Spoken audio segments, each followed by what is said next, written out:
experience at Babson was really challenging for me, and a huge learning experience. And the reason is because I don't think I did a great job when I was job searching of thinking about the environment I was going to be in. I was really focused on the kind of job that I wanted. I wanted to be a health educator. I didn't do a great job of making sure, am I going to have a public health mentor as a new graduate who doesn't have a lot of job experience? Am I going to have somebody who can kind of walk me through difficult stuff that's going to come up? Am I going to have public health colleagues on site to work with and talk with and learn from? Are there going to be opportunities for professional development here where I'm working? And because, it was a business school, there wasn't like a public health department there or professors.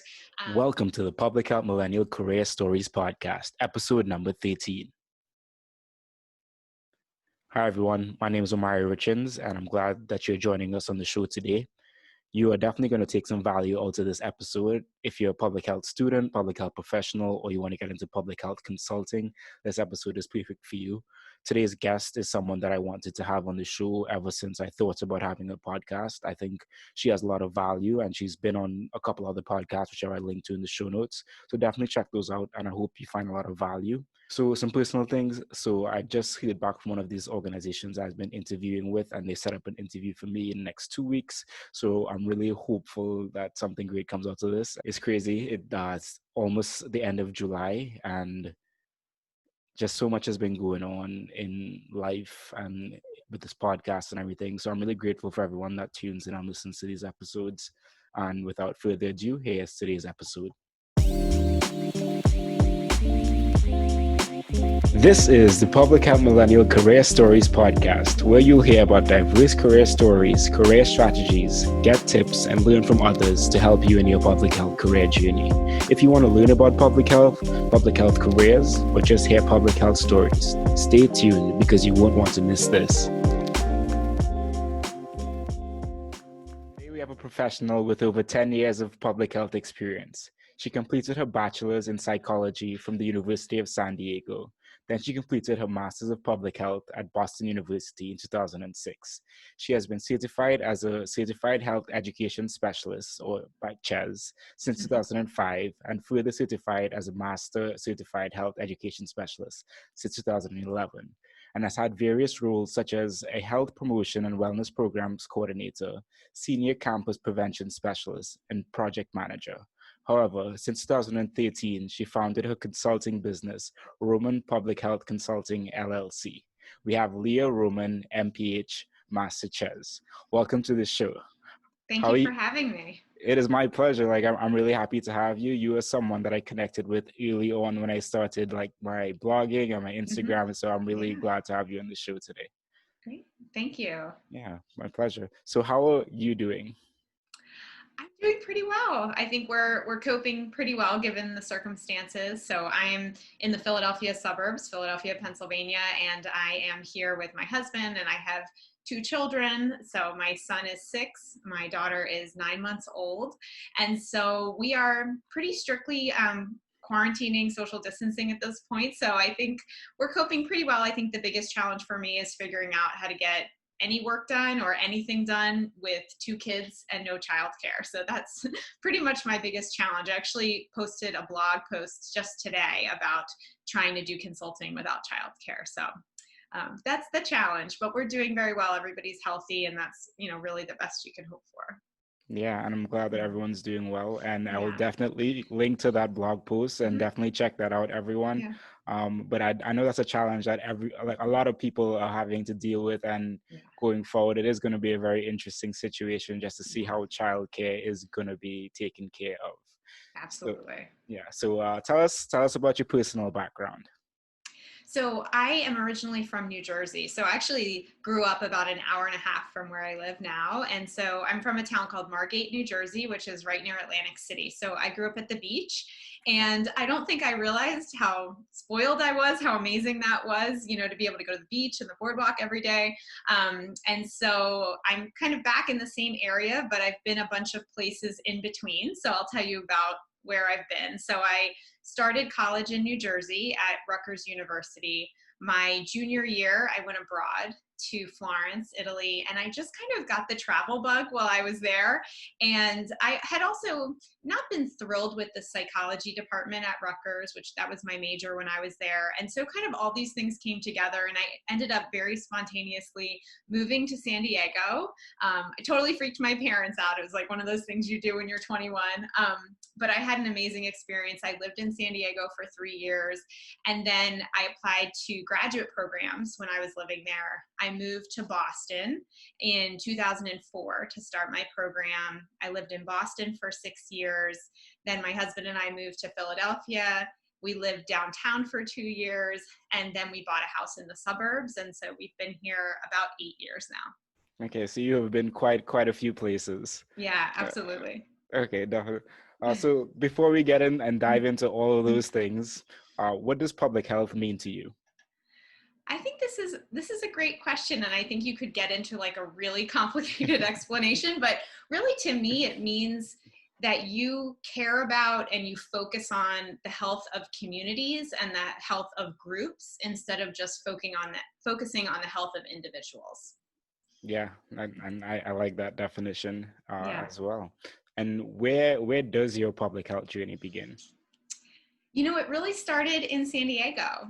And I think like a lot of people that I think even your own journey, I was listening to your first episode about how you got into public health. I think many of us start on a different career path because we've never heard of public health and we want to be doctors or we want to do something else. So I was a psychology major, and I really thought I would go to graduate school for psychology. And what happened was, I think kind of like two things happened while I was out in San Diego. The first was when I got to the University of San Diego, I had this incredible psychology professor who taught health psychology. And so I ended up taking, I think, like 3 classes with her. And you learned a lot that was really similar to what you learn in your health education classes in graduate school. So learning about health behavior change theories and stuff like that. And so that really kind of turned me in a different direction in psychology. I was like, huh. And she also had a really important component in all of her classes in that she really wanted you to do volunteer work in the community. And so as part of her classes, I worked at a homeless shelter in downtown San Diego. And that really opened my eyes to looking at things, not only like what's going on with this individual that this has happened, but more system level, what is going on in this community. And so that was sort of one piece of what started directing me towards public health. And the other is that I also was volunteering at Planned Parenthood when I was living there. And then I ended up being offered a full-time job there upon graduation. And I worked as what they called a reproductive health assistant. So you're doing a little bit of clinic assistant, a little bit of health education work. And I thought this will be great. You know, I want to go into psychology. I'll kind of practice this one-on-one health education, get comfortable talking with people about uncomfortable things. And what I realized was that, not that I don't like talking to people individually, but I was much more interested in like big picture stuff that was going on. So for instance, we started seeing this like really big trend where a lot of area college students were using our clinic instead of their clinics on campus. And when we were asking the students what was going on, they were saying they were very concerned about their privacy on campus. They were concerned that, professors or staff or their parents, because of their insurance, would find out why they were coming to clinic. And so, looking at these issues of access and privacy, again, like just started making me think bigger than just individuals. And so it was at that point, about 6 months after I started working there full time, that I started researching and applying to MPH programs. So that was like really the start where I was like, wow, and I think like many of us, when you started researching the types of classes you would take in an MPH program, you're like, this sounds so amazing. Like I just got so excited. So I knew that that would be a really good fit for me. Okay. And thank you for sharing that. There's a lot in there. Before we get into that, I just want to know, how was the transition from Rutgers, then going abroad to go into San Diego? What was that transition like for you? It was really different. You know, when I was at Rutgers, if anyone listening is familiar with Rutgers, I mean, it's a huge school. So and psychology is always such a popular major. So I had been in these lecture halls with, 300 people. And then when I went to San Diego, I was in these much smaller classes that felt more like a high school class, where there were 30 of us. And I felt like I could really get to know the professors and they could get to know me. And there was more chances for that kind of mentoring that I think I really felt like I was missing at Rutgers. So for me, it was a really good transition. I'm glad that it worked out. I was very spontaneous, and I actually hadn't even gotten into USD when as a transfer student. I just was like, I'll move there and it'll all work out, of course it will. So I had applied to a couple of places, and it was a little complex because it was such a late transfer as a junior. But I ended up getting in, and I was really, really happy with the program there. So luckily it was a smooth transition. Okay, and that sounds great. Tell me a little bit more about that class where you learned about the public health and psychology, or it might be like sociology mixed with psychology. Like, tell us a little bit about that and how that changed your mindset and wanting to do more systems change. Well, I think like probably a lot of us who took classes where you first learned about why people do the things that they do and make the health choices that they do. I remember like sitting in that health psychology class and learning about like all the different reasons that someone may smoke cigarettes, and because I think up to that point, you think people know it's bad for them. Like, why would they keep doing it? And it was really in that class where we looked at, issues of, addiction, issues in the environment, the impact of, modeling if somebody grew up in a house where people smoke cigarettes, and sort of all these different complex factors. And I remember just sort of like light bulbs going off that, it's not that simple. You can't just tell people you should do this and people will just do it. There's all these different things, and that to really change what they're doing, you do have to think about the influences at all these different levels, whether it's, the genetics or their family or their environment or their community. And so that was really where I just felt like I felt very at home in those classes, and so even though I didn't need to take the series of 3 that the health psychology professor taught, I felt like I just wanted to kind of keep going and learn as much as she could teach me while I was there. Yeah, that sounds like an amazing experience, and it really opened up your eyes, I guess, to public health and shifted your mind. I guess you seem like you're more interested in population health as opposed to like treating one person, which is what a psychologist tends to do most of the time. So Exactly. I guess public health was a good fit for you. So you said that you got a job after your bachelor's degree in Planned Parenthood. What was it? I did. Yep. So what did you do in that role, and how did you get that job? So so it was interesting. A friend of mine had gone to the University of Massachusetts at Amherst, and she had put together, they could sort of do these creative majors, and she'd basically had a public health major as an undergrad. And so when I had talked to her about things I was interested in when I was taking these health psychology classes, she was like, you should work in public health. You should work at Planned Parenthood. She had worked at one in Massachusetts, and she encouraged me to get involved in their volunteer program. And so for months, I just went there and filed. This is when we still had paper files, and I just paper filed. But I was really interested, and I really wanted to help. And I think that they could really see my enthusiasm. And so it just so happened that right around the time I was about to graduate, a position was opening up there as a reproductive health assistant. And they basically were like, if you want it, just apply and we'll hire you. So it ended up being like, I was in the right place. I had impressed people with my enthusiasm and my work ethic. And so what I did there was like a little bit of everything. So sometimes we would work at the front desk. A lot of what we did was bringing people back for their appointment, and you would have time for individual level health education. You'd find out why they were there. If they were there for birth control, you would give them the appropriate handouts. There was very much like a script that you needed to follow, very specific protocols for helping people, answering any of their questions that you could answer, making sure you documented their questions for the clinicians. you could also do some more advanced training. At that point in California, the rules were you could give injections and do blood draws and stuff if you went through their own internal training. So I did some of that. So some like medical assistant type work as well, which again made me realize like I don't want to work as a clinician. So that was good. I was like, this is fine, but like I'm much more interested in what's going on over here. So yeah, so a little bit of everything, which was again like a neat job to have out of college, to be able to figure out right away, like these are things that I enjoy, these are things I don't enjoy. Yeah, that seems like a great point to jump off and get a bunch of different experiences and just, as you said, learn what you like and learn what you don't like. So Yep. you spoke a little bit about college students coming to the clinic because they didn't want to go to their college clinics. What did you learn from that experience as a public health professional looking back at it now?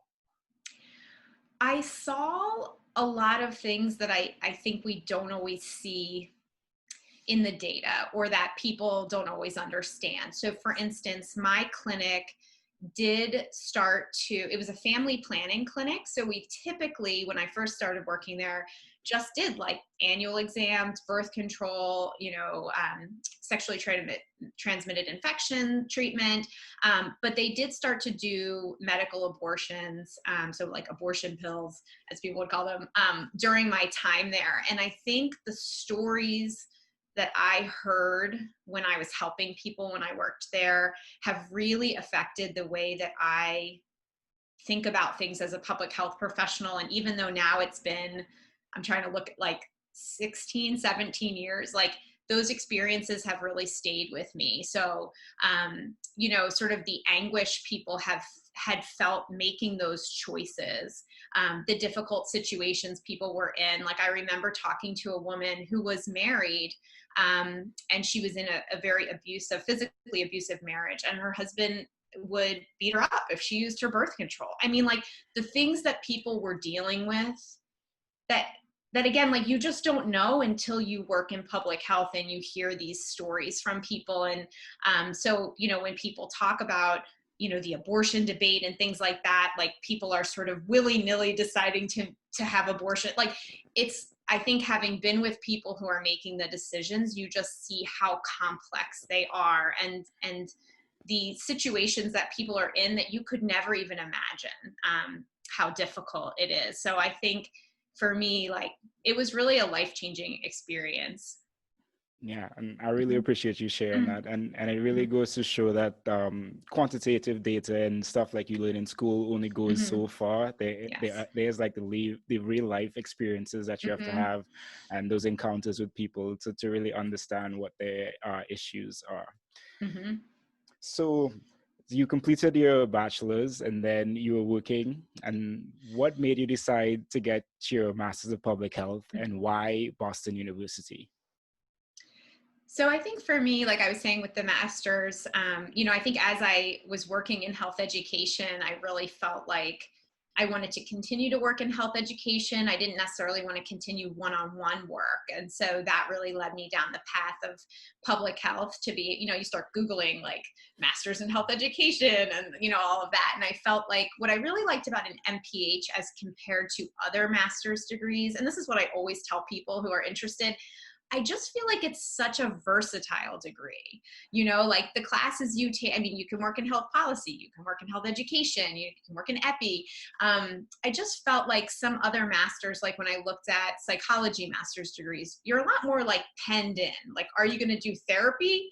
Okay. Like if not, you probably need to get a PhD, you need to do research. I felt like with an MPH, it could be your terminal degree, it could be flexible. And so that was really, really attractive to me. So I applied to a bunch of different programs and I got into a bunch of different programs. I had actually never been to Boston before, but a couple of people in my clinic had actually gone to school in Boston, and they said like, it's a fantastic place to be in your 20s. Like it is a fun city. It's like a great academic city. There's so many opportunities to work in public health in Boston. There's just like cool internships to be had. So I actually decided to go, even though I had never been to Boston before. So it was a little bit of a leap, but it ended up really working out. I loved my program. I loved living in Boston, and I did feel like I had a lot of great opportunities there. So again, sort of all worked out. That's great to hear. And what if you can say like two things that you loved most about your program, what would they be? And did you have a concentration? I did. My concentration was social and behavioral science. Okay. Yeah. That's a great question. I mean, I think I had several, it's, you know, and part of this maybe you can see that I transferred as an undergrad. So I didn't have that close feeling at undergrad in that huge university that I had, you know, professors that I was incredibly close with and things like that. So I think for me being at BU for grad school, I had that feeling that I felt like I missed as an undergrad, where I had professors that were incredible mentors for me that I'm still close with, that we still, you know, keep in touch about what we're doing.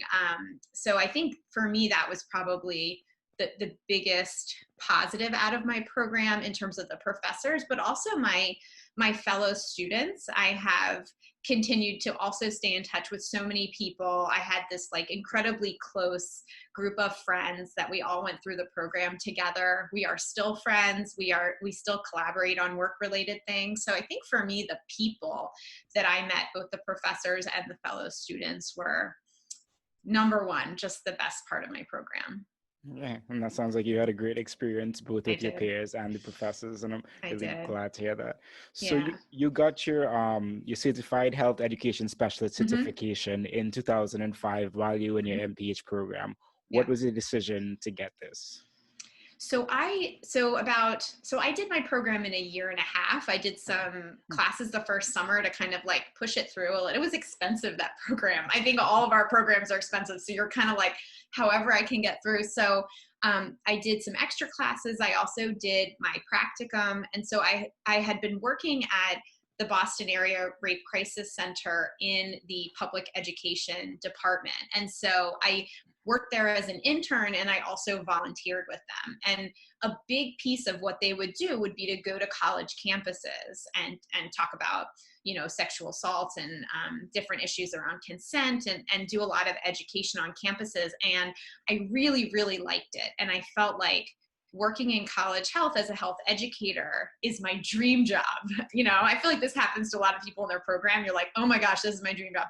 And so when I was doing a lot of research about college health jobs, most of them at the time, and definitely now, would require or prefer the CHES credential. And so I felt like if I could get that, it would make me stand out and make me more competitive for college health jobs. So that was my initial motivation for getting it. Okay, and what exactly is college health? So college health is, I mean, a lot of campuses may have a solo health. So there's basically one health educator on campus who does a little bit of everything.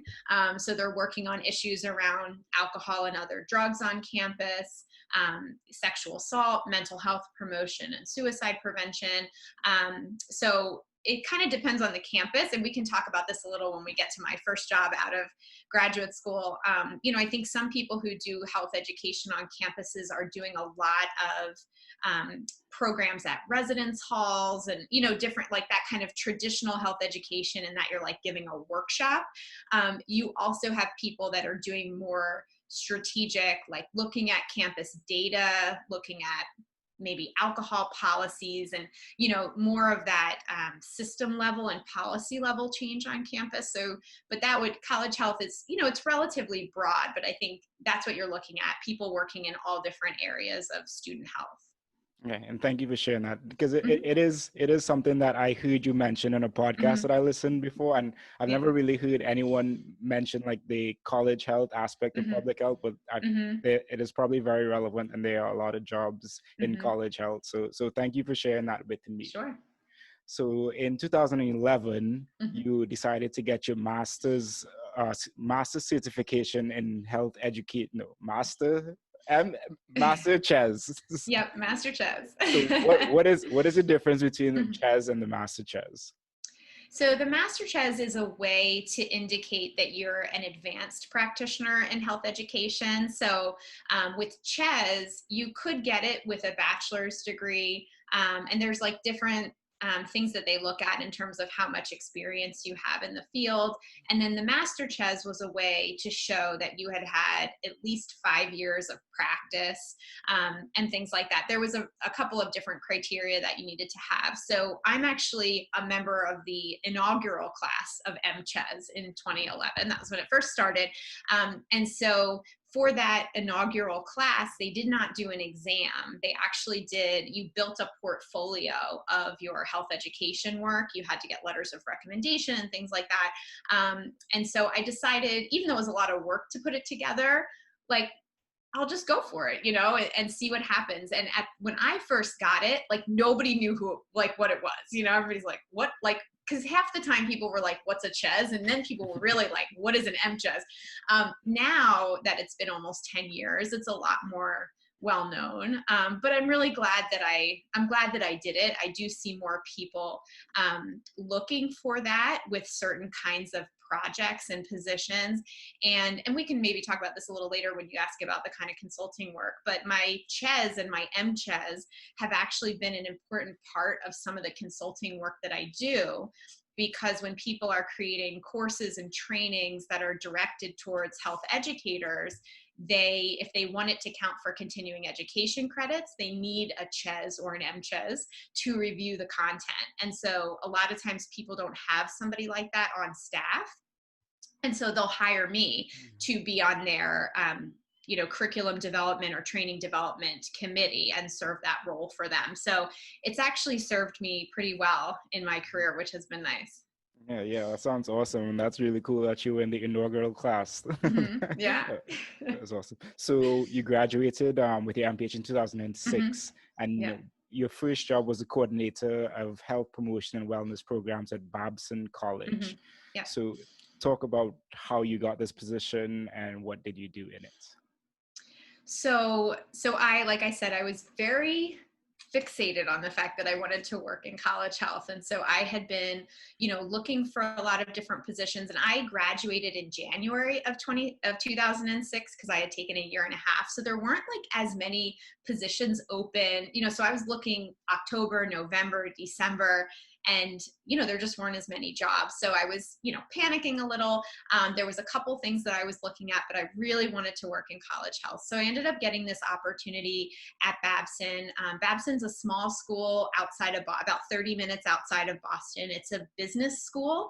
So it's not liberal arts. So it's a little bit of a different vibe and culture than some other campuses. And again, like, because I was a solo health educator, I was really tasked with a little bit of everything. So, they want you to do some programming on healthy relationships, some things about alcohol and other drugs, and, mental health, and all these different things.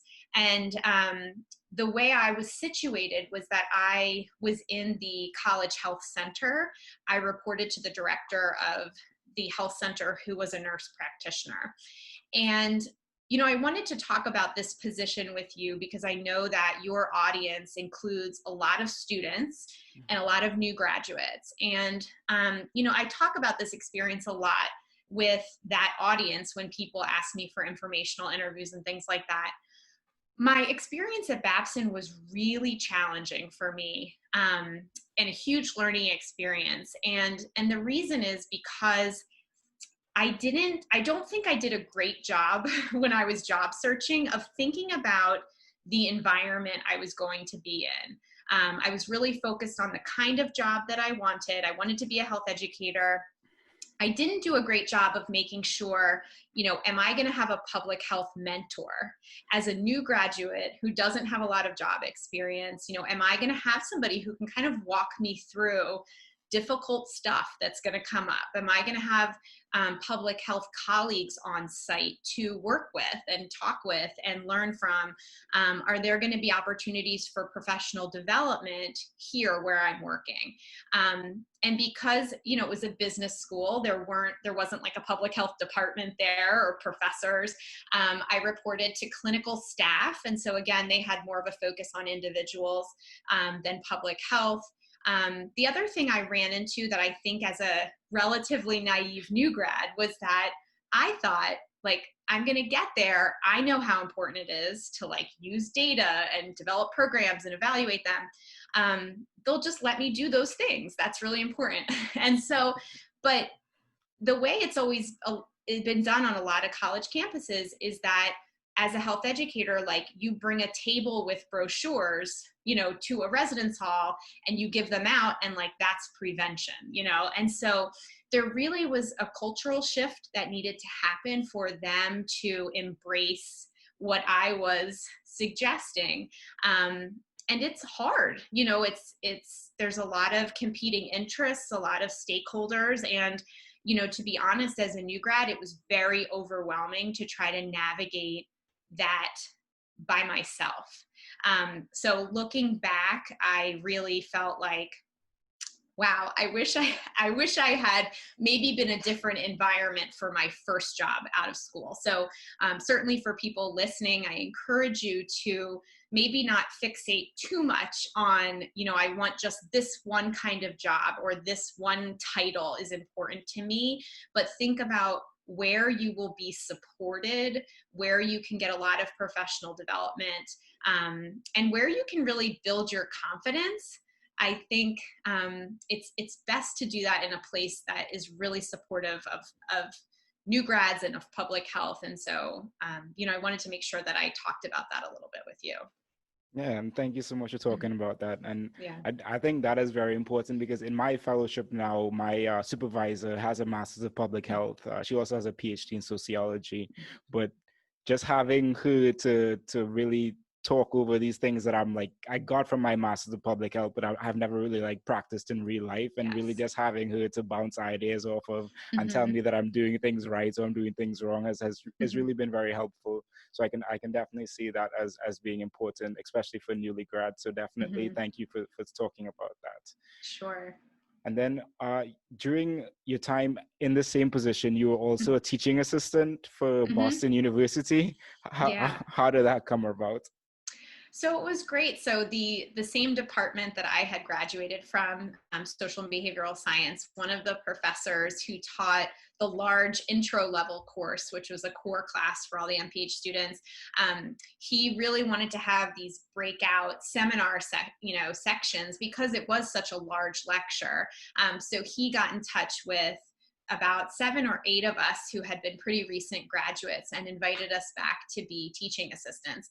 And I just had an incredible time. I had the opportunity to develop some teaching skills. This was brand new to me, and lead my own seminar sections, help students with their final papers. We also had a class blog that we created. And so this is like over 10 years ago too. So blogs were like a little bit newer, but students were able to, post their papers on the blogs, and then they would practice critiquing each other, which was really neat. So I just loved it. And I same thing. I think for me, BU is just like has the best people, and my fellow TAs and I were very close, and it was just a really, really great experience for me. Okay, thank you for sharing that. And did you have any difficulties transitioning to being a teacher, or not so much, or teacher and teaching assistant, or not so much? It's a great question. I think some of it was hard because, in some cases I was younger than some of my students, and I did have a couple students that had attendance issues, or they didn't turn things in on time, and I think you're always trying to balance that people do need to follow the rules. There are expectations, but also remembering like these are people and people are complex. And so always making sure before you like throw the hammer down about the attendance policy, like you make sure that you're just ask them like, hey, is everything okay? I noticed that, you've missed 3 classes or something like that. So, I think that the complexity of that and the challenges of teaching I want to say I was there for 3 semesters. So I think it was a really good experience for me.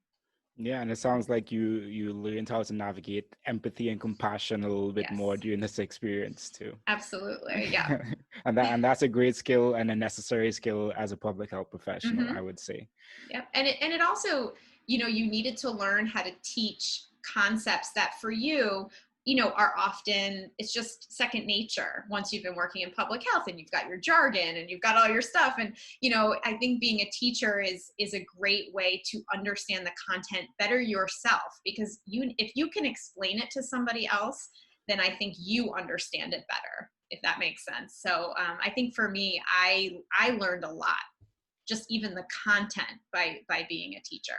Yeah, absolutely. Mm-hmm. Because just to talk about like teaching, like I didn't do any teaching, but when we had like exams and things like this, we'd get together in groups, and usually either one or two of us would be up on like the whiteboard teaching the other Mm-hmm. people or going through Yeah. these questions. And I think that that's really something that solidifies knowledge, and it really helped Mm-hmm. me do well throughout my MPH program. So Mm-hmm. I definitely appreciate that. Yeah. And then, so after this position, you became a senior campus prevention Mm-hmm. specialist for the Educational Development Center. So Mm-hmm. why the change in positions? Or was this a promotion? So this was really interesting. And again, this is like one of those great lessons in like networking, and when you are at a training or at a conference, like to show people what you can do. So when I was working at Babson, we were working on wanting to implement a program called Basics, which is a motivational interviewing program that you can use with students who have had alcohol violations. And so, but you need to be trained in how to do it. So the Education Development Center is a large global nonprofit in the Boston area.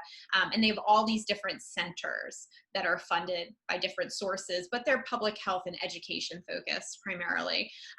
And so they had a higher ed center that worked on violence prevention, alcohol prevention for college campuses, and they were putting on a training for basics.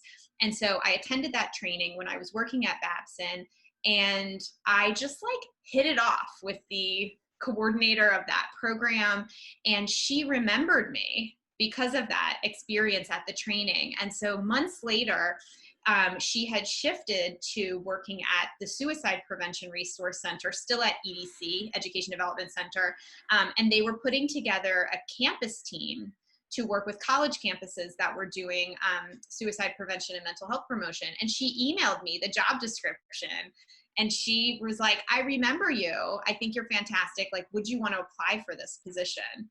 And I did.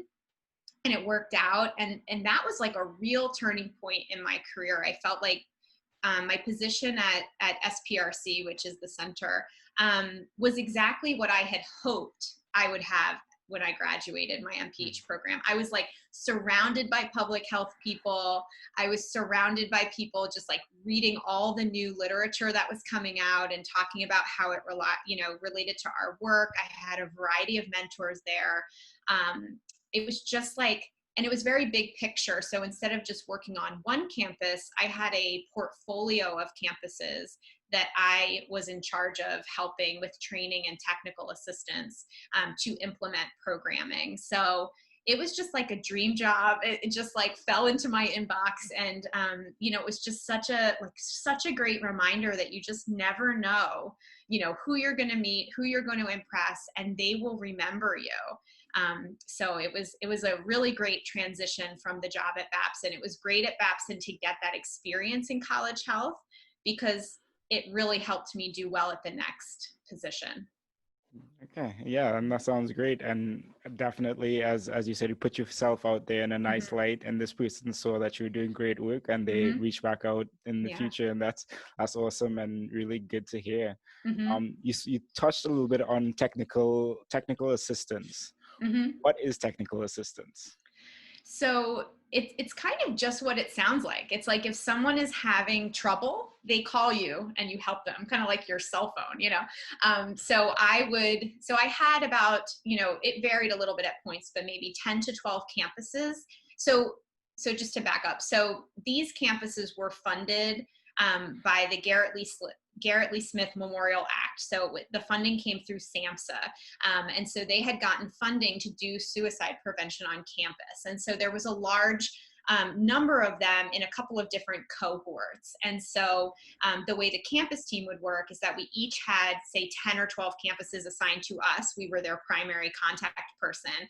And so I would help them with individual level TA. So say a campus would reach out to me and say, I'm trying to, develop this evaluation. I'm having these 3 challenges. Can you help me? And so I would help them, I could either send them things, we could get on the phone. We also did group level TA where we would design webinars. We would have conference calls with large groups of campuses at the same time. And then once a year, we would have a large training and technical assistance meeting.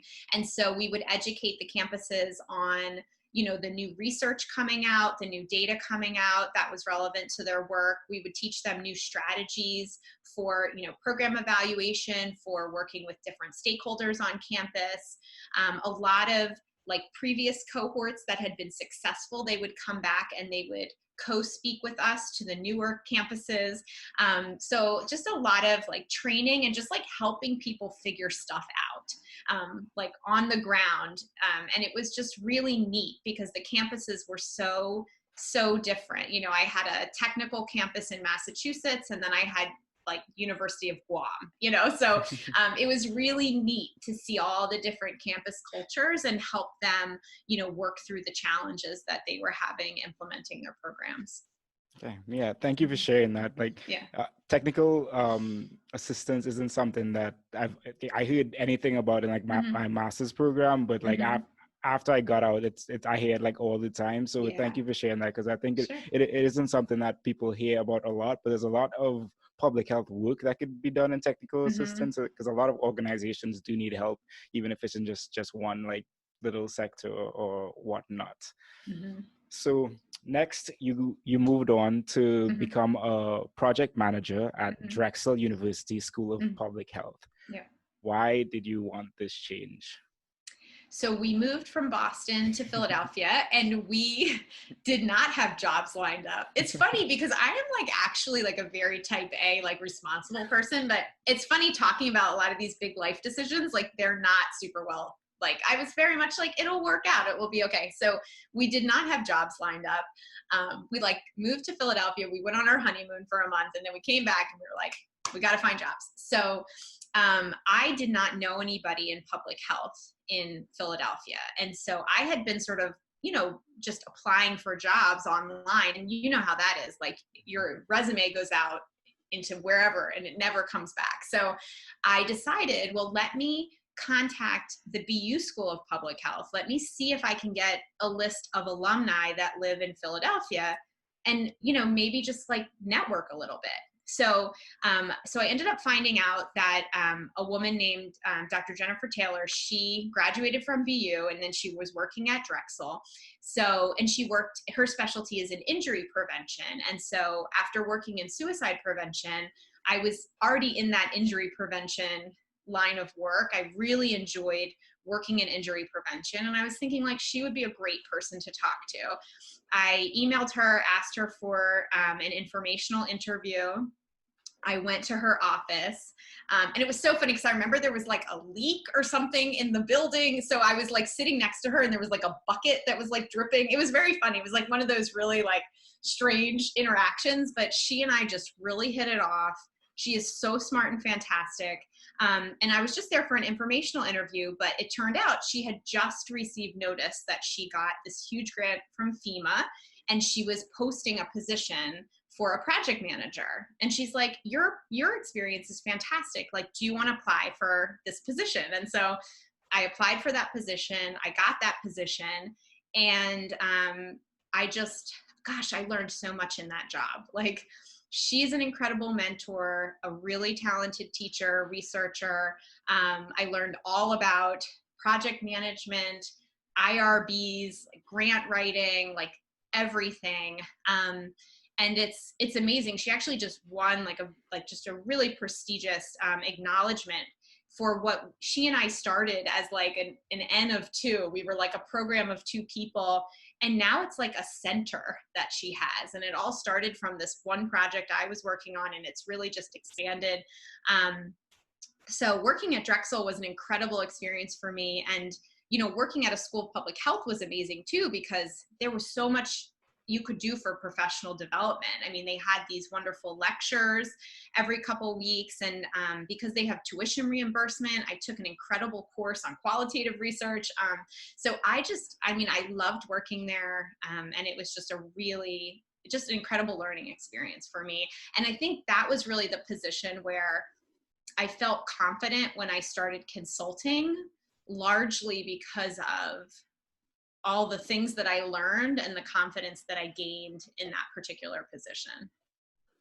Okay, thank you for sharing that. So I wanted to just make sure people heard a couple of things that you said there. That strategy of reaching back out to Boston University to ask them for alumni that are in your area, that is genius. And I don't think a lot of people talk about that, but you can definitely reach out to the schools that you went to and ask them for people that have also gone to school and see if you can network through there. And so that is a great tip. Thank you for sharing that. And I also wanted to touch on the tuition reimbursement. A lot of people don't know that. Like, if you work for different schools, you can work for them and also either get discounted classes, free classes, or tuition reimbursed. So that is probably something that also helped you, like, as you said, you got to take those lectures, you got to take these classes that also helped you develop more skills. So okay, that's what I want to touch on there. Yeah. So you worked on a couple projects in this role as with federal funders. And I recently just worked on a community continuum plan for HUD. So, and the process to do the work was very tough and challenging. What is your experience with working with federal work? So this particular project at Drexel was funded by FEMA. And I had a wonderful experience working with FEMA. The project was actually looking at injuries in firefighters, and FEMA was incredibly dedicated to the mission. They were very supportive of our work. And I think that the biggest challenge that we ran into was, you don't always know exactly when the request for proposals is going to come out for the next grant.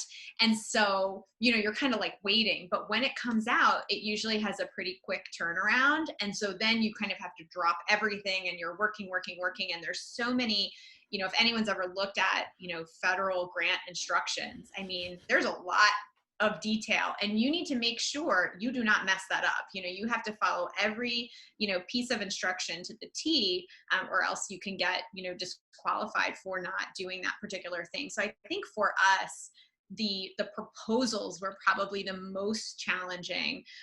The quarterly and other reports that we did, I felt like I had been very meticulously this was my first project manager role. And so I was just like, I'm going to keep track of everything, so I don't miss anything. And so I felt like those were relatively straightforward for me to write. It was really getting into the grant writing where I really felt like, wow, this is very challenging. And, in my consulting life, I have done more grant writing focused on, more like private foundations and kind of smaller entities that didn't have so much detail in their instructions. And so that's definitely what stands out for me for the federal funders is there's just a lot of rules about things, and you need to know how to follow all those rules.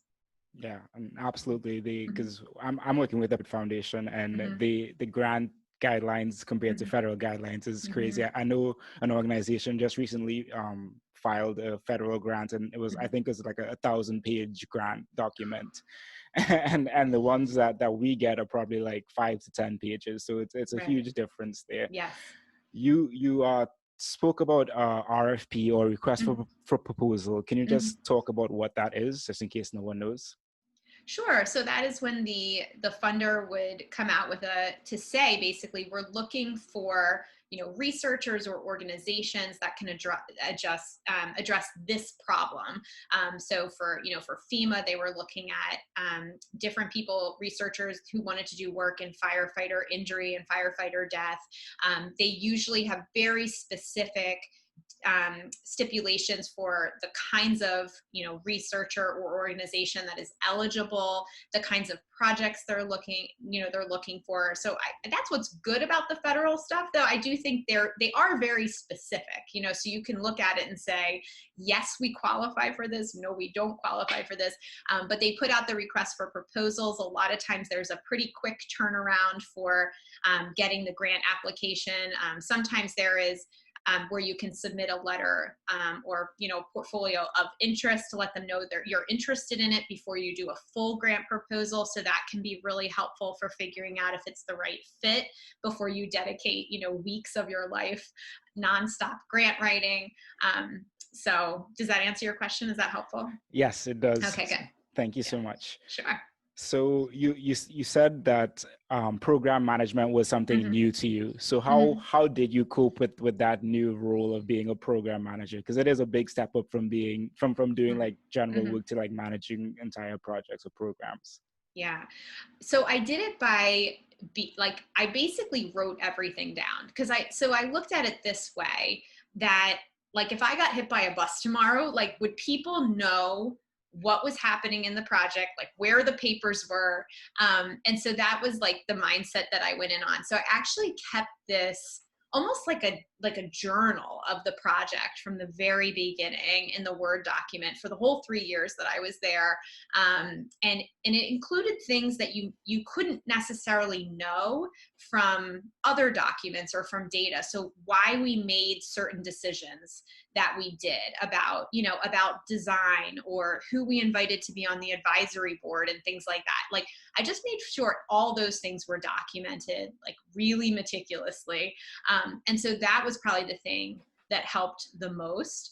And then obviously you had your typical sort of data systems and, all those kinds of things. But, for me, that kind of journal was very helpful for me to keep myself organized and to have a paper trail. And when I did hand it off to the next person, it was so funny because I did train her before I left, but then she emailed me a couple of weeks later and was just like, thank you so much for this, because she could like go back in time to 2 years before she was there and find out like why we had made decisions that we made. So I think when you're a project manager, having that concept of institutional memory and how can you memorialize things so that when you are not there, somebody could just pick up and keep going. I think that was an important piece. You also need that kind of organization and meticulous behavior to get your IRBs through. So, institutional review boards, for people who haven't worked with IRBs, they need to make sure that the research that you're doing, it's ethical, it's appropriate, it follows all the rules of the school and the IRB. And they also have very detailed applications. So, I think that that's the key part as a project manager is to be meticulous. I think you also need to be flexible.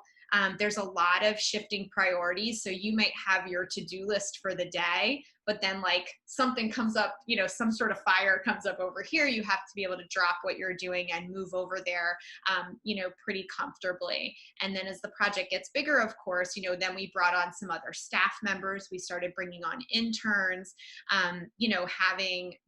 if you haven't supervised people before, I think being interested in learning those kinds of skills to mentor students, to coordinate different staff members.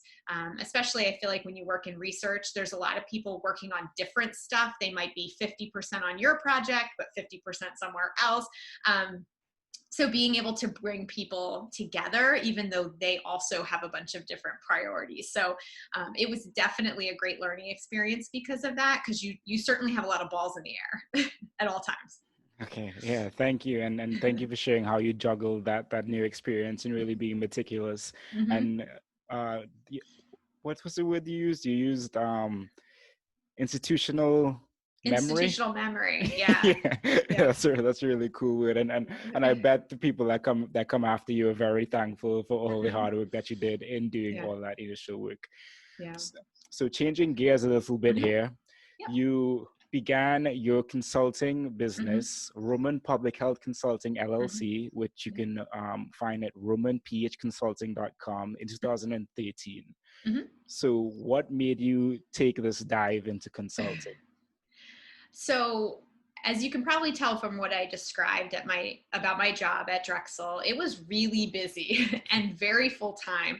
And then, after we moved out to the suburbs and, we knew we wanted to have kids, I felt like, the commute and the intensity of that and the new project that had started or was going to start was going to involve a lot of travel.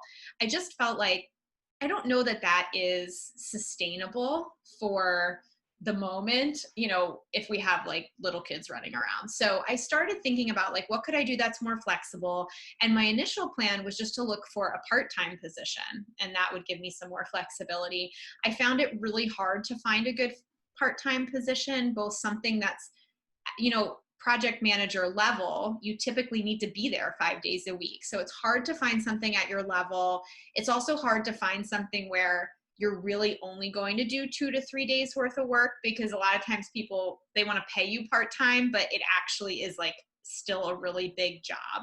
Mm-hmm. So again, I was just sort of networking, talking to people. I was referred to a professor at St. Joe's University, which is really close to my house. And then he remembered me when a colleague of his who's a dean at a different college was like, hey, I need somebody to do focus groups and help me with this project. Do you know anybody? And so he remembered from our conversation that I could do qualitative work. And so that's how I got my very first client. So I was, still finishing up at Drexel, but looking for a part-time job. And I get an email from this dean of a different university. And he's like, hey, do you want to help me with this 5-month project? And so I was like, sure, I'll do that project while I'm still looking for a part-time job. And then I just kind of kept getting more clients. People that I had worked with in the past were like, hey, I heard you're doing consulting work now. Like, can you help me with X, Y, and Z thing? And so I just kind of fell into it. So it was not a strategic move at all. Fair enough. Yeah. So since it was not a strategic move, how did you go about developing your business plan and your business mindset to make this like an actual business and not just like, oh, I'm going to do this now, do this here? Exactly. So I basically had to work backwards. So I was like, okay, instead of like, here's my strategic thinking so I could be a consultant, it was like, oh, I'm a consultant. I should be thinking strategically. So it was like, now I'm a consultant. So I had to think backwards, like, okay, what kinds of services do I want to offer?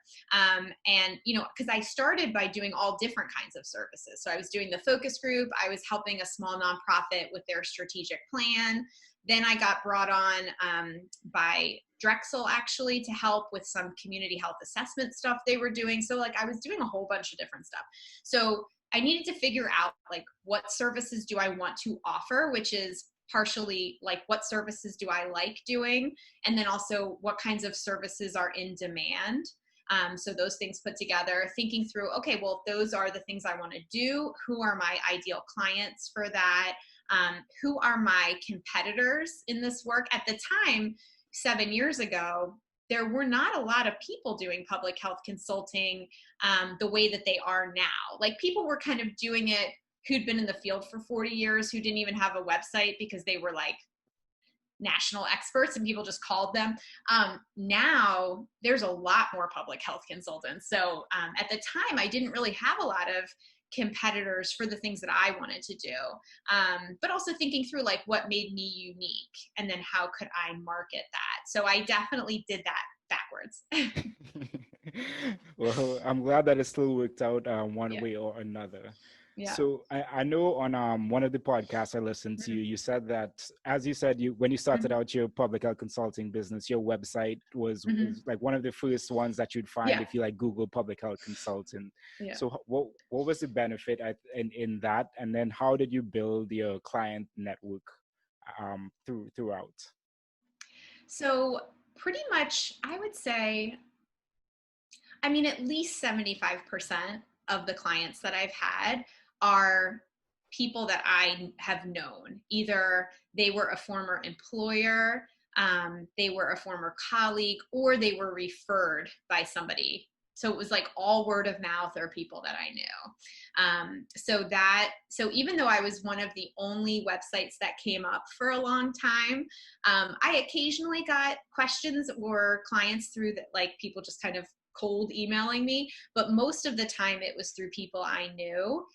It's really been all networking, like just kind of like communicating with my network, and just having a good track record. I think, I couldn't have known 10 years ago or longer now, that I was ever going to do consulting. That was not my goal. But I'm glad that I did a good job and people liked my work 10 or 15 years ago, because some of those people are calling me now to help with things.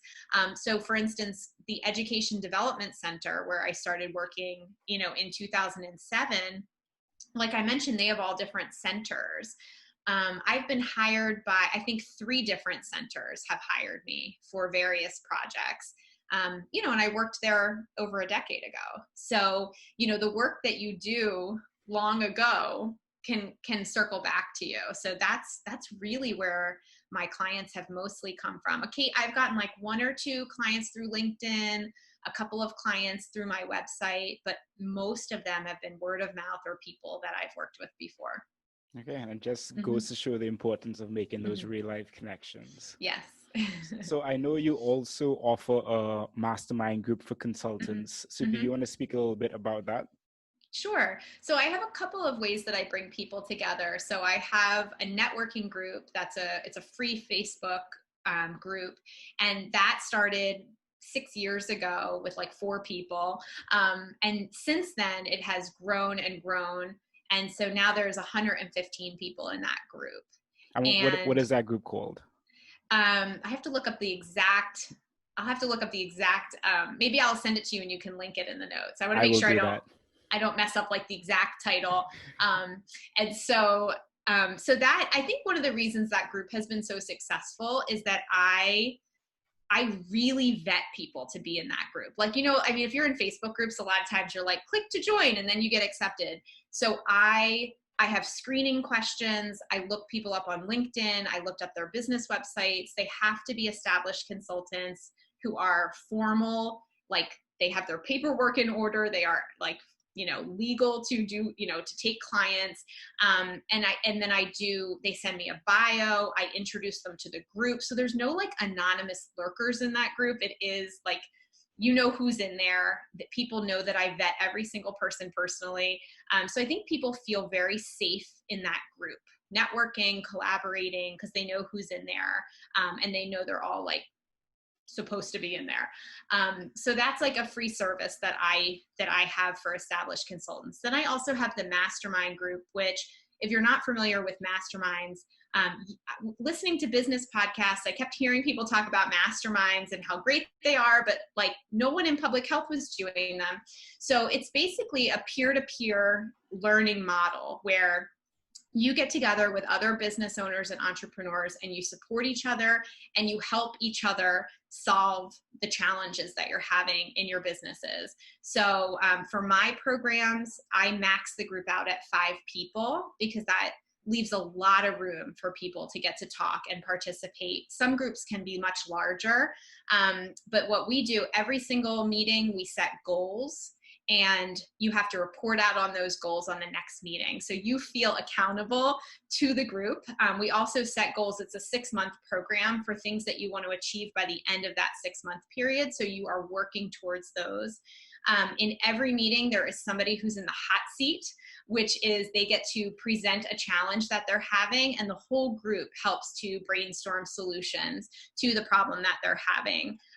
So it's just like a really great supportive group. And I just wrapped up my mastermind for this cycle, that especially during the quarantine where so many of us were not around other people. And it's already hard when you work for yourself because you don't have your colleagues like you normally do, that it was just really great to get to meet together every 2 weeks. And have this great group of people to help support you. So that's an application process for that particular group, and that's a paid service. So my next group will start in January 2021. So applications will open this fall. Okay, so that's once a year? I am moving it to once a year, I think. So if you read my childcare post that I put up today, you'll see that some of my programs I'm kind of having to like shift how often I do things or how big I do things for the moment. So I'm thinking that I'm going to do it once a year for now. Okay. And yeah, it is very important to have those mastermind groups to do it, because sometimes you just need someone with in the same sort of field and mindset and same place as you to really just bounce ideas off of, to really think deeper, I think. So that's a great thing that you're doing there, and I'm glad that you started that. And then I know also, actually, for your consulting business, have you ever hired like subcontractors to help you in projects, or do you do everything solely by yourself? I pretty much do everything by myself, but I have hired a subcontractor before when I had too much work for what I could handle, but I really, really wanted to take on a particular project. And so I hired somebody to help me with that. Okay. And how did you go about looking for someone to be a subcontractor to work with you? So I actually have hired people that I met in my networking group. So that's, and they have hired each other and people have collaborated on proposals and things like that. So I think that's probably, I don't think I've hired anyone not inside that group. So yeah, just inside that group. That's awesome. That really shows the power of like a close-knit community. Yeah. So I know also with your consulting business, you offer a course, Contemplating Consulting. So tell me about this course. So this is it's a 2-hour online self-paced course, and it's definitely like a 101 level course. I think if you're already consulting and you've figured out like a lot of the basics of like who you are and how to market, this might be, parts of it might be a little bit basic for you, although it does have a readiness planning guide that I think could help people who are feeling maybe a little bit lost or that they want to change their niche area. But basically it answers the questions that I was getting over and over, which was the motivation for creating the course, is that people were like, I want to be a consultant, but I don't know if it'll be a good fit, and I don't know how to get started. And what does your day-to-day look like? And how do you find clients? And how do you know how much to charge? And all those kinds of questions. So I basically felt like, well, let me just create a course, and then people can access it on demand. They can download resources. It'll have this readiness workbook for them to work through as they go through the course. And then I can also, I know you had asked about doing a course versus a webinar. What's nice about the course is that I can update the content really easily versus having to re-record, a webinar. And I also I wanted to have something where I could offer continuing education credits. So I felt like a little course like this, a 2-hour course, would be a really great fit. Because I was kind of beyond my capacity trying to help people individually. It just I wasn't able to do it. And I felt like with the course, I could help so many more people. Yeah, absolutely. So what, I know the course definitely, you said as it's a 101 course, and I know you spoke about in another podcast I listened to, just the struggles that people get to is mostly around like business development and administration. So what are the 3 biggest tips you would give people? I mean, the biggest thing for me is, even though this is not what I did, but I think especially because there's so much more competition now, I think that you do want to be really strategic when you're thinking about getting started and thinking about, what sets you apart that, as opposed to all the other people that are out there. So what's going to be your unique approach? What do clients get from you that they can't get somewhere else? And I think when you're thinking about that will help you then identify, okay, well, who are my ideal clients? What kinds of services do I want to offer? I think that piece of it is really, really important. And the other tip that I think, and again, it's not 100% that no one could ever come out of their MPH program and never be a good consultant, but I get a ton of inquiries from people that are still in their MPH program. They've never worked anywhere, but they want to do consulting. Independent consulting. And it's just, I think it would be very, very hard if you didn't have a strong network, you didn't have a portfolio of work, you didn't have people who could vouch for you that you're going to do a great job, you don't have experience to draw on, to say, listen, I've solved this problem for this person, I can solve this problem for you. I just think it would be incredibly difficult. And you also end up in like sticky situations when you're a consultant that I think as a new grad, I would be like, I don't even know how to deal with this. Like, this client is yelling at me, this client's not paying me on time. Like, I just feel like as a experienced person, it's still hard, but I can't even imagine trying to deal with that when maybe my confidence wasn't quite as high as it was after you've had like 15 years of experience. Yeah, absolutely. Thanks. That is definitely Yeah. some good advice, and people should take that into consideration. Yeah. So how would you advise someone to go about ballparking how to charge their clients? So I actually have a really good blog post on this that people may want to read about, basically how do you know what to charge? And the most annoying answer I can give people is, it depends. So there's a really great calculation, which I think is a nice place to start, by a woman named Dr. Gail Barrington. She is an evaluation consultant in Canada. She has a fantastic blog, and she actually gives you a calculation to figure out your hourly and daily rate. And I do think it's just like a helpful place to start. I think if I just had to give a piece of advice, I would say shift your mindset from thinking about an employee rate to consulting. Because when you're an employee, obviously you have a lot of other benefits that are wrapped up in your salary. And so as a consultant, say you were charging $100 an hour, you're thinking to yourself, like, how could I charge $100 an hour? That's so much money. But, you have so many expenses, and you have to pay your taxes, and like, you're not putting $100 an hour into your pocket, And so, but I think you have to like shift your mindset to be able to think about like those larger numbers. Otherwise, you really undercharge, which I think all of us did at first. Pretty much everyone I've ever talked to undercharged when they started. So those would be, I would say, check out Dr. Barrington's calculation, and like, don't be afraid to charge more than what sounds like doable, because you just have a lot of expenses. You just do. Yeah, and I think that is great advice there. Mm-hmm. So you said that your course Contemplating Consulting is approved for CHES and Certified Public Health Continuing Education credits. How did you get this how does your course, like, how do you go about getting your course certified to do that? So the National Commission for Health Education Credentialing does the CHES, and you fill out an application, and you have to include, an outline of all the content and what areas of health education your content meets. So you have to show that and how it's relevant for health educators. And there's a yearly fee. I think now it's like it used to be $50. I think it's like $65. And you have to report to them quarterly on the CHES people who take your course. And it's very similar with the National Board of Public Health Examiners. You send in an application. For them, they actually had a reviewer sign in and take my course to make sure that they felt that it was appropriate for credits. And then you just renew those applications each year and pay another annual charge, which again is like around $50. So it's pretty reasonable.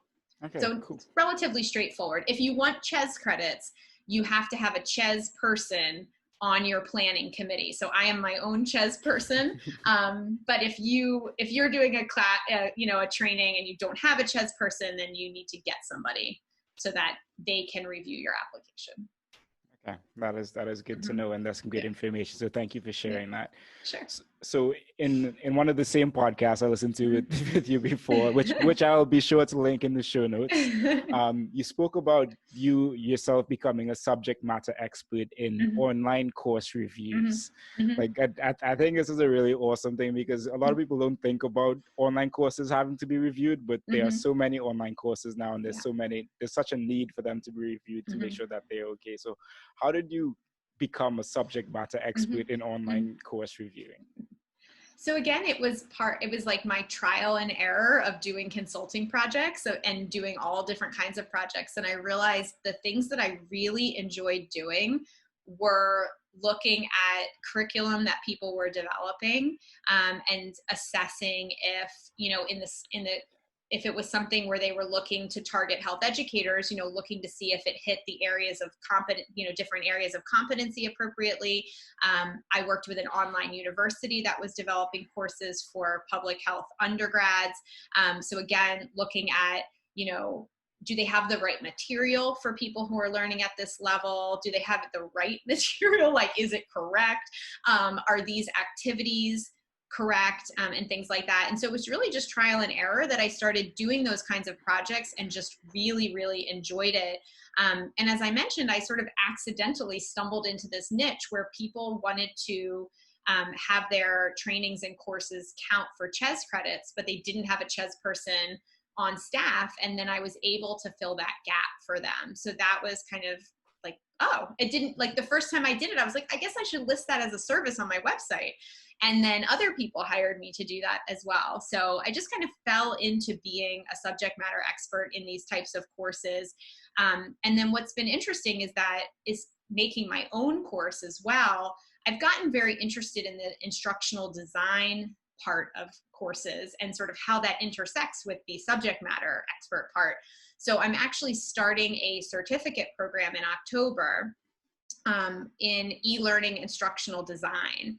And I'm hoping that that certificate program, in combination with what I'm already doing, will be just like a really nice match for my clients, where I can help them not just with the subject matter expert part, but also some instructional design components. Okay, that is awesome. That sounds like you're going to leverage some great things in the future. Mm-hmm. So at least right now, a lot of things are going to be virtual, and they're probably going to be a lot more virtual things to Mm-hmm. physical things. So that is really great that you're leveraging that in this point in time. So I know you said before, as Pat Flynn says, the riches are in the niches. Yes. And if anyone doesn't know, Pat Flynn is like an entrepreneurship motivational speaker, coach kind of guy. I listen to a lot of him. I know you listen to him. Mm-hmm. So what advice would you give someone trying to go into consulting, like going in as a generalist versus a specialist? Mm-hmm.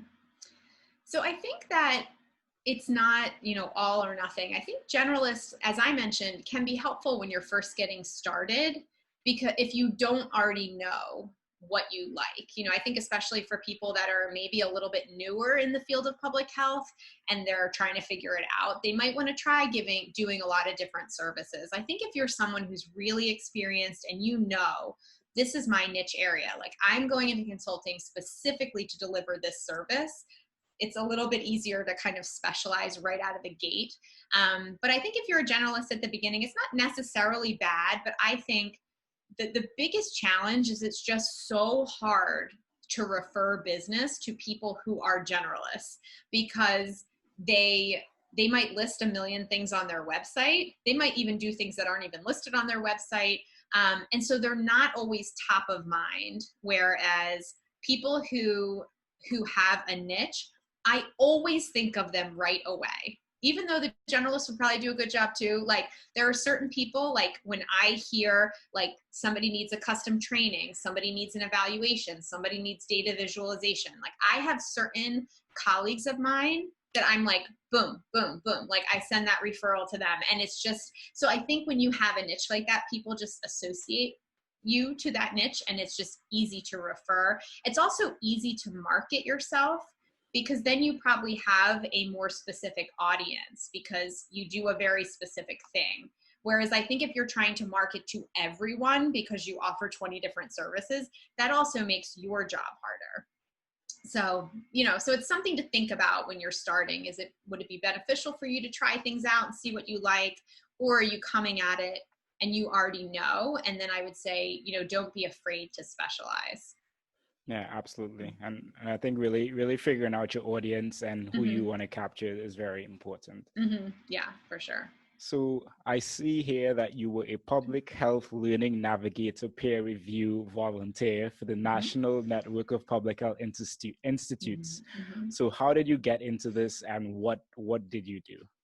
So this is actually a pretty new role for me. I applied this spring to be a peer reviewer.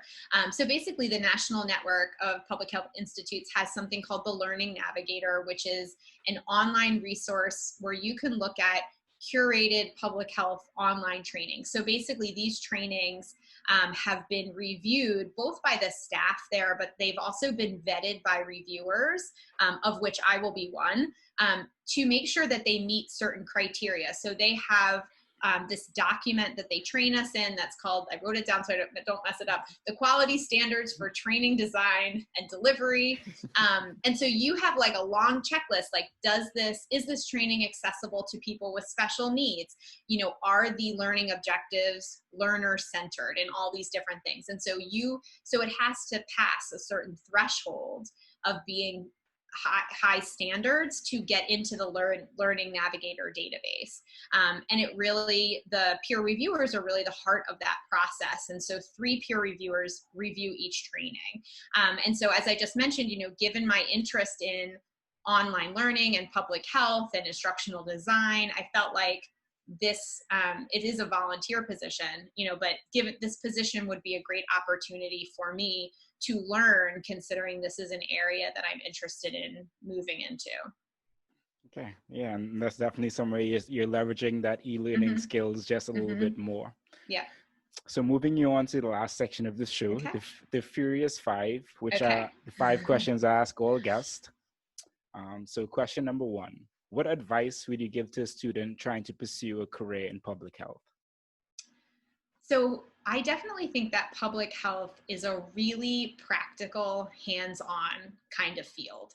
So I would say, and I know it's very hard in the COVID world that we're in right now, but, you know, to try to get your hands dirty in some projects, you know, do some volunteer work, do internships, like do that kind of hands-on work. Cause like we talked about, you know, all the way in the beginning of the interview about my work at Planned Parenthood, like that's the good stuff. Like that is where you learn great in a classroom, but I feel like in public health, you learn out in the field. So I think if you want to get into this, just get out there and try to have as many opportunities as you can to learn different settings, working with different people, different areas of public health to see what you like.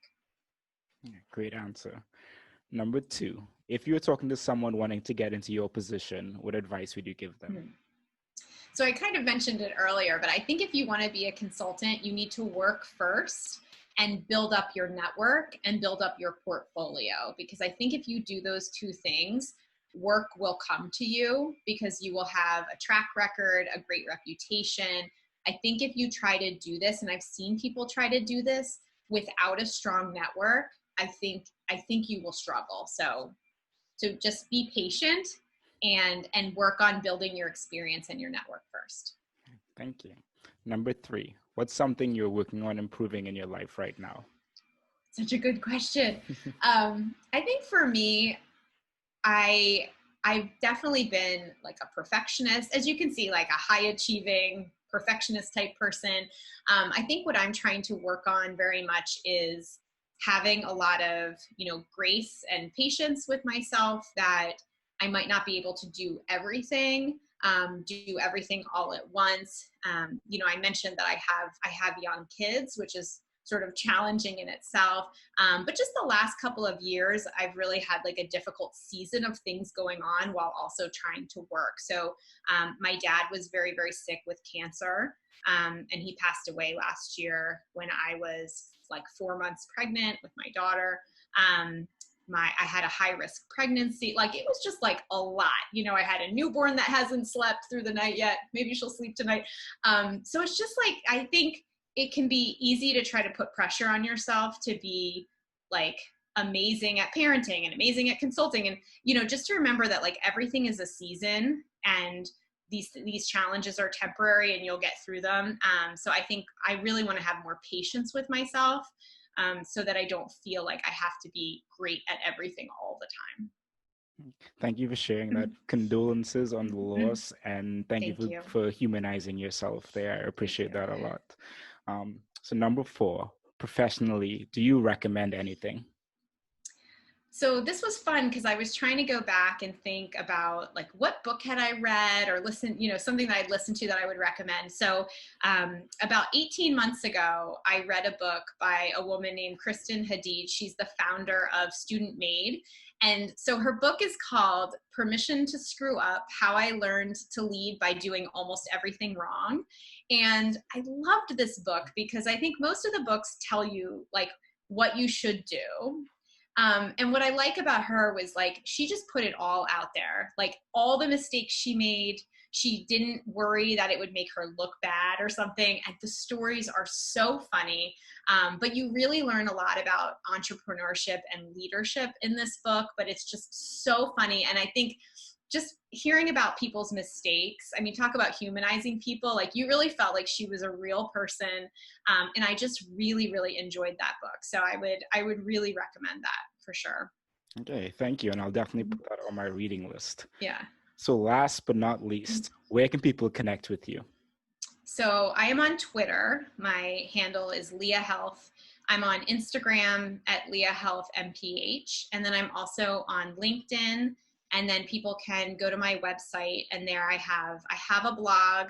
I do have a monthly newsletter that people can sign up if they want to hear about updates on services and different things that I'm doing. So yes, and the blog is there too. So I think those 4 things are probably the best way to get in touch with me. If you do send, always my recommendation for everyone, just include a note, because sometimes people get like a lot of invitations, and it's really helpful to know why people want to connect, even if you're just like, hey, I heard you on the podcast. It's just really, really helpful. And in terms of networking, it's like one of my biggest pieces of advice for people to help you stand out a little bit. Yeah, absolutely. And I think I saw you post that on your Instagram earlier, Mm-hmm. someone sending a message on LinkedIn. And I think that's something that people do not appreciate enough, but that is something that can go such a long way, because there are a bunch of people just clicking connect. Oh my gosh. But, yes. I think I have like 60, I probably have 60 invitations. I always prioritize the ones that have notes, because I understand why that person wants to connect. Sometimes I look and I have no idea why the person wants to connect with me. So yes, include a note, because and then it initiates conversation, which I think is great. Yes, absolutely. And I really think it really helps, because even if you're just connecting to connect, that doesn't give you any real like connection with the person. So it's really about like, okay, hey, this is who I am, this is what I help. And blah, blah, blah. But anyway, yeah, I just wanted to touch on that. Thank you so much for this interview and for everything that you are doing. And I'll definitely be sure to leave all the great things you said in the show notes. And I look forward to seeing your continued public health excellence and what you do in your work. So thank you so much again, Leah. Thanks for inviting me. I had a great time. This episode definitely was a great one with lots of value, and I hope you take lots of value from it. So definitely subscribe, review, and like the show, and I will see you next week, everyone. Take care. Public Health Millennial out.